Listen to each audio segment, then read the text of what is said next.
12월 12일 데일리 리포트 시작하겠습니다. 지난주 발표된 11월 BLS 고용지표는 긴축 종료 및 금리 인하를 전망하던 월가의 투자자들에게 하나의 변곡점이 되었습니다. 이전까지 고용지표에서 관찰되었던 둔화 흐름은 BLS 고용지표에서 반전되었기 때문입니다. BLS 고용지표는 고용시장이 여전히 견조한 모습이라는 것을 보여주었습니다.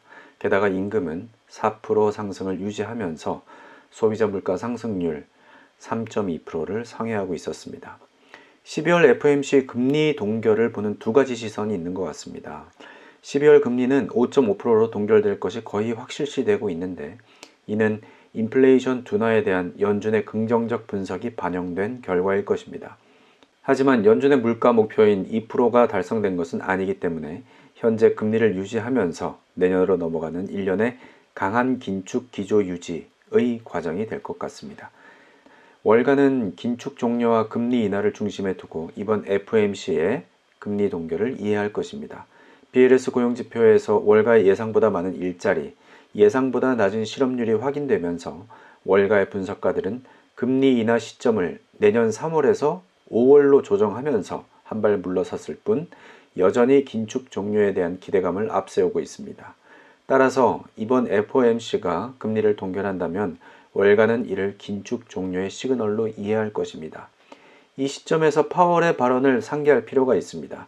제롬 파월 연준 의장은 이달 초 긴축 종료 및 금리 인하를 이야기하는 것 자체가 시기상조라고 경고했습니다. 오히려 필요시 추가 금리 인상을 해야 할 것이라면서 연준의 강한 긴축 기조가 조금도 변동되지 않았음을 강조했습니다. 물론 월가는 파월의 직접적인 경고에도 불구하고 긴축 종료의 희망을 부풀렸습니다. 파월이 발언했던 그 어디에도 시장 친화적이거나 완화적 통화정책에 대한 워딩이 없음에도 이를 비둘기적 발언으로 이해한 것입니다. FOMC를 앞두고 시장의 열기가 과열되는 것을 방어하기 위한 통상적이며 관례적인 발언이었다는 분석이었습니다.